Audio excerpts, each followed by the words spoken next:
ಅನೇಕ ಕಾರ್ಯಕ್ರಮಗಳು ನಾ ಹಿಂದೆ ಕೂಡ ಈ 3 ದಿನಗಳ ಕಾಲ ನಾವು ಕುಳಪ್ಪನವರೆಲ್ಲ ಮುಖಂಡರು ಚರ್ಚೆ ಮಾಡಿ ಈ ಗ್ರಾಮದ ಅಭಿವೃದ್ಧಿಗೆ ಇವತ್ತು ಕೊಡ್ತಕ್ಕಂಥ ಅಡಿಗಲ್ ಸಮಾರಂಭ ಮಾಡ್ತಕ್ಕಂಥ ಕಾರ್ಯಕ್ರಮ ಕೊಟ್ಟಿದ್ವಿ. ಮತ್ತೆ ಮಳೆ ಇರೋದ್ರಿಂದ 2 ದಿನ 1 ವಾರ 10 ದಿನ ಪೋಸ್ಟ್ಪೋಂಡ್ ಆಯಿತು. ಮತ್ತೆ ಇದೆಲ್ಲ ಬಂದಿದೆ. ಈ ವಾರದಲ್ಲಿ ನಾವು ಎಲ್ಲ ಮುಖಂಡರುಗಳ ಜೊತೆ ಬರ್ತೇವೆ. ಅಭಿವೃದ್ಧಿ ಕಾರ್ಯಕ್ರಮಕ್ಕೆ ಇವತ್ತು ಹೆಚ್ಚು ಅನುಕೂಲತೆಯನ್ನು ಮಾಡೋಣ. ಮತ್ತು ಎಲ್ಲ ಮುಖಂಡರು ಹೈಸ್ಕೂಲ್ ಬೇಕಂತ ಕೇಳಿದ್ವಿ. 2-3 ಸತಿ ಬೆಂಗಳೂರಿಗೆ ಬಂದಿದ್ವಿ.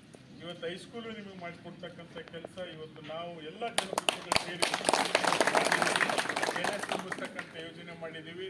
ಮತ್ತು ಇನ್ನೊಂದು ಕೆರೆ ತೋರಿಸಿದ್ದೀರಿ, ಈಗ ಅಲ್ಲಿಂದ ಅಲ್ಲಿಗೆ ತುಂಬಿಸಿರಿ ಅಂತೇಳಿ ಅದನ್ನು ನಾವು ಸ್ವಲ್ಪ ಮಾಡಿದ್ದೀವಿ. ನಮಗೆ ಗ್ಯಾರಂಟಿ ಯೋಜನೆ ನಮ್ಮ ಸರ್ಕಾರ ಕೊಟ್ಟಿರೋದ್ರಿಂದ ಸ್ವಲ್ಪ ಅಭಿವೃದ್ಧಿಗೆ ಕುಂಠಿತ ಆಗೈತೆ. ಯಾಕಂದರೆ ಪ್ರತಿ ವರ್ಷ ನಾವು 54,000 ಕೋಟಿ ಇಂದ 9 ತಿಂಗಳಲ್ಲಿ 39,000 ಕೋಟಿ ಮತ್ತು ಈ 5 ವರ್ಷದಲ್ಲಿ 54,000 ಕೋಟಿ ನಮ್ಮ 5 ಗ್ಯಾರಂಟಿ ಯೋಜನೆಗೆ ನೇರವಾಗಿ ಇವತ್ತು ನಿಮ್ಮ ಮನೆ ಅಕೌಂಟಿಗೆ, ಅಂದರೆ ನಿಮ್ಮ ಅಕೌಂಟಿಗೆ ಅಲ್ಲ, ಮನೆಯಲ್ಲಿರ್ತಕ್ಕಂಥ ತಾಯಂದಿರ ಅಕೌಂಟಿಗೆ ನೇರವಾಗಿ ಜಮಾ ಮಾಡ್ತಕ್ಕಂಥ ಕೆಲಸ ಇವತ್ತು ಸರ್ಕಾರ ಮಾಡಿರೋದ್ರಿಂದ ಸ್ವಲ್ಪ ಅಭಿವೃದ್ಧಿ ಕಾರ್ಯಕ್ರಮಗಳಿಗೆ ನಡೆದಿದ್ದಾವೆ.